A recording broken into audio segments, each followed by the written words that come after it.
Now let's talk about Libya. The French President Emmanuel Macron has requested an urgent meeting at the United Nations to discuss human trafficking in Libya. His call follows reports showing sub-Saharan African migrants being auctioned off as farm workers and sold as slaves in a Libyan market. There are also reports of migrants being beaten and enslaved in camps and prisons across Libya. Meanwhile, Rwanda has offered to give refuge to around 30,000 sub-Saharan African migrants stuck in Libya, often in terrible conditions. The Rwandan Foreign Ministry said that given Rwanda's own history of genocide, the country could not stay silent whilst human beings were being mistreated and auctioned off like cattle. Well, for more on this, I'm joined now in the studio by the African Affairs analyst and publisher of Africa Briefing, John Ofei Ansah. And all this, of course, paints a very dire picture of the condition of sub-Saharan African migrants there in Libya. Oh yeah, I mean, what's happening in Libya is an egregious, abuse of human rights, and I believe that there must be a concerted international effort, to bring this in check or to stop this, abuse, wanton, horrific abuse, and of course, of man by man. Yeah. In the immediate term, I mean, those people need, instant help. I understand Rwanda, as we heard, is offering to take in more than 30,000 migrants. They say their history of genocide means they simply can't stay silent. So it's good to see an African country stepping up to help. Yeah, it's no wonder, considering Rwanda's, recent, history of genocide, what they've been through. It's no wonder that they've offered to take in the 30,000 or so refugees. But the question is, all of these refugees, are in Libya, ostensibly because of the lure of the greener pastures of Europe and elsewhere. Are they prepared? Will these refugees prepared to take up that offer? That's a good question we need to ask. Yeah. Yes, so that's a very important question. So, but what do you make, though, of France's proposal? I mean, there have been some suggestion that it is a bit ironic that France is the one speaking about this, because when Mr. Macron came to power, he was talking about setting up regional asylum processing centers in Libya and essentially proposed exporting European migration controls to Libya, when these types of exported migration controls tend to create the market incentives that we now see in operation in this type of trafficking and indentured labor. Yeah, this is some sort of a double standards anyway by not just France, but the whole of the EU. I mean, look, Libya is a country almost, a country of anarchy since the overthrow of Gaddafi in 2011, 2012, in 2011. There's been no government, no effective government. One government in Tripoli, another in, I think, Benghazi or so in the east. There are militias all over the place, almost total lawlessness.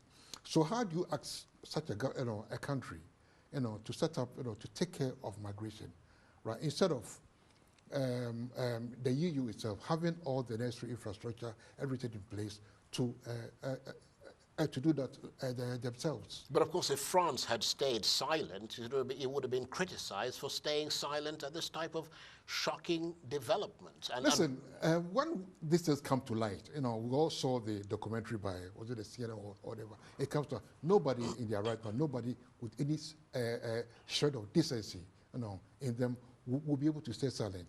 And this, again, like I said, it's brought out the double standards by the European Union. And of course, digging into that story that's now sort of gone viral everywhere, basically slavers or slave drivers are colluding with security services, if there's any such thing in Libya, in the sale of migrants. I mean, has this just been discovered as a result of this video and the story, coming out, or has it been happening all along and has only come to light because of the emergence of that new video? This is something that has been happening for quite a long time, right? But this video documentary has brought it to global attention. I mean, there was a case about 2014 when some fake, employment agencies went to Sudan, right, offered employment to people sent them to Libya, right? They were put on farms and not paid. I mean, just treated not any better than slaves. Of course, Libya, as you pointed out, they're still in chaos with half a dozen militias vying for control. But perversely, that is probably what attracted a lot of the migrants to Libya, because they thought they could have easy passage, take advantage of the chaos and cross over to Europe. No, that wasn't it. I mean, even when I know for sure that I know a few people, that came to Europe through Libya. Some of your chums then, eh? Well, when Gaddafi was in power, because Gaddafi was there, there was law and order, right. So they could easily pass through Libya, get some employment, make some money, and then cross the Mediterranean into Europe. But things have changed with this overthrow, right?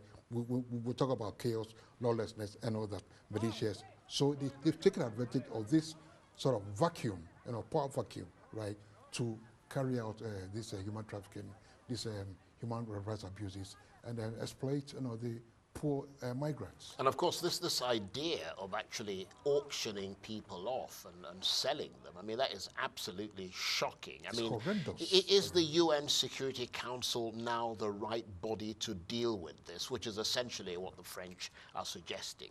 Yeah, I mean, in the absence of any effective, proper government in Libya, I mean, the UN Security Council, the UN, is the only, body that could take some action. But again, it could be it would be more lip service than action. The UN, the EU, and other, international body must demonstrate, this with action, right? Put boots, for lack of better, put boots on the ground to ensure that this practice, comes to a halt. Okay, John, thanks very much indeed. John Ofe Ansah, the African Affairs Analyst and publisher of Africa Briefing.